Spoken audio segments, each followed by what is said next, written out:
నేను సూచనలు చేస్తున్నా. గతంలో జరిగిన పనులల్లో ఎక్కడైనా వాళ్ళు ఇట్లాంటి ప్రయత్నం చేసిండ్రా? నన్ను అడుగుతురు కదా ఎన్నికల ప్రచారంలో. హరీష్ రావు గారు దుబాయ్లో పోయి దావతులు చేసుకోలే. హరీష్ ఏడున్న ప్రమాదం జరిగినప్పుడు హరీష్ పాస్పోర్ట్ ఒకసారి బయట పెట్టమను. ప్రమాదం జరిగిన తర్వాత హరీషు దుబాయ్లో పోయి దావతులు చేసుకున్నాడా లేదా? ఈరోజు ఎయిర్పోర్ట్లో వివరాలు ఉంటాయి. కాదనమను హరీష్ని అవన్నీ తీసి నేను బయట పెడతా. అధికారికంగా ప్రభుత్వం నుంచి లేఖ రాస్తా. ఈ ప్రమాదం జరిగిన తర్వాత హరీష్ రావు దుబాయ్కి పోయి అబుదాబీలో 2 రోజులు దావతులలో మునిగి తేలింది హరీష్ రావు కాదని హరీష్ రావు గారిని చెప్పమను. అబుదాబీలో దావతులలో మునిగి తేలినోడు అంత దిగిన తర్వాత వచ్చి మేము ఇన్ని రోజులు ప్రమాదం సంఘటనలో ఇబ్బంది కలగకుండా ఉండడానికి రాలేదంటున్నాడు. మరి ప్రమాద సంఘటనలో ఆయన వస్తే ఇబ్బంది జరుగుతుంది అంటే ముఖ్యమంత్రి వస్తే ఇబ్బంది జరగదా? ముఖ్యమంత్రి వస్తే ఇంకా పెద్ద ఎత్తున అంత రక్షణ వలయమంతా ఇక్కడికి వస్తుంది. అంటే సోయి తప్పి మాట్లాడితే ఎట్లా? నేను విమర్శించదలుచుకోలేదు, నేను అట్లాంటి మాటలు మాట్లాడదలుచుకోలేదు. నా పాయింట్ సింపుల్. అత్యంత దురదృష్టకరమైన ప్రమాదం జరిగింది. ప్రమాదం నుంచి ఎట్లా బయటపడాలి, ప్రమాదంలో నష్టపోయిన కుటుంబాలను ఎట్లా ఆదుకోవాలి, జరిగిన సంఘటన నుంచి ఎట్లా బయటకు రావాలని మేము ప్రయత్నం చేస్తుంటే ఎట్లా బురద జల్లాలి అని వాళ్ళ మెదడులో ఉన్న బురదంతా తీసి మంత్రుల మీద. ఉత్తమ్ కుమార్ రెడ్డి గారు నాకంటే ఎక్స్పర్ట్. వాళ్ళు ఈ దేశం కోసం సైన్యంలో పనిచేసిన వాళ్ళు. సైన్యంలో పనిచేసిన అనుభవాన్ని మొత్తం ఉపయోగించి ఈరోజు ఈ సమస్యని అడ్రస్ చేసిన.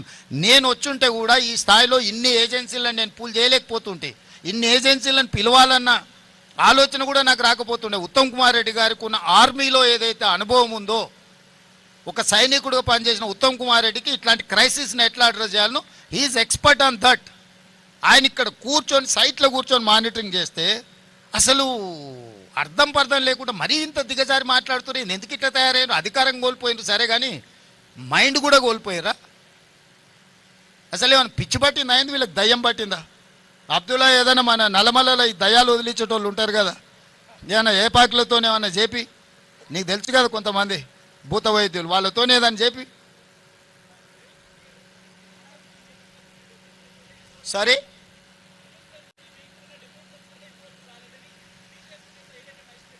ఏమంటుండో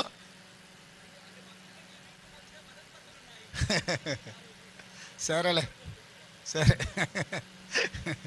ఇక ఆయన అనడం సరే, ఆయన అన్నది నువ్వు నన్ను అడగడం సరే, ఎందుకు లేదంతా.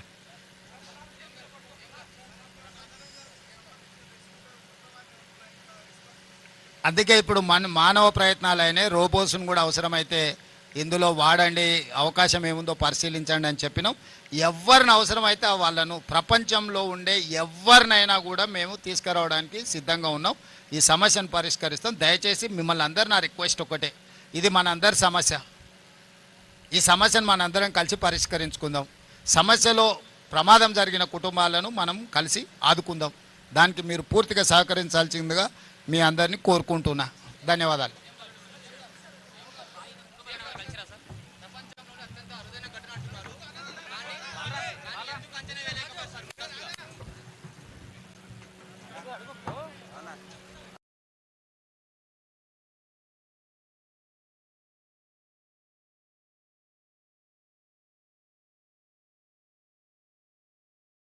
మంత్రి నుంచి కూడా మనం సహకారం తీసుకొని, కేంద్ర ప్రభుత్వం నుంచి సహకారం తీసుకొని దీన్ని పరిష్కరించాలనే ప్రయత్నం చేస్తున్నాము.